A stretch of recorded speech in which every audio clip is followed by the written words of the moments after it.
امام حسین کے دن آئے، سنیوں کی تقریباً مساجد مجالس گھروں کے اندر امام حسین کا تذکرہ ہے۔ یکم محرم تھی تو شہادت حضرت عمر رضی اللہ تعالیٰ عنہ، ہر مسجد میں سنیوں کے ہاں حضرت عمر رضی اللہ تعالیٰ عنہ کے فضائل مناقب پیش کیے گئے۔ جب بات صحابہ کی آئے وہ بھی، جب بات اہل بیت کی آئے وہ بھی ہم واضح لفظوں میں پیش بھی کرتے ہیں، مانتے بھی ہیں اور ان ہستیوں پر ایمان بھی رکھتے ہیں۔ یہ اعتدال ہے۔ اعتدال سے ہٹے ہوئے کون سے لوگ ہیں؟ ابھی دو لفظوں میں واضح ہو جائے گا۔ پہلی محرم کو جنہوں نے حضرت امام حسین کا تذکرہ تو کیا، حضرت عمر کا نہیں کیا، وہ اعتدال سے ہٹ گئے ہیں۔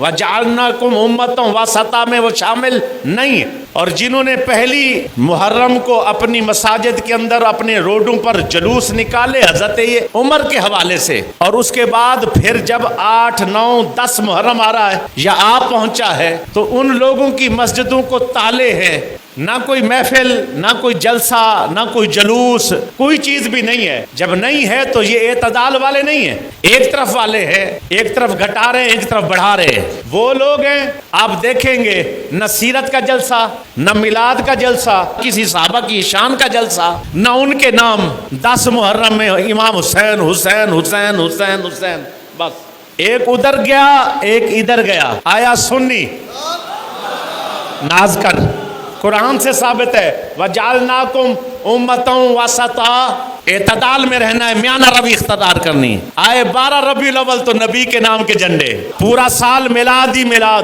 سیرت نبی کے جلسے ہی جلسے، جس نبی کا کلمہ پڑھا ہے اسے وفا کرتے چلے جا رہے ہیں۔ ہم سے پوچھتے ہیں وہ طبقہ، ہم سے پوچھ رہا ہوتا جی آپ نے یہ جلوس کیوں نکالا ہے 12 ربیع الاول میں؟ کیا صحابہ نے نکالا تھا؟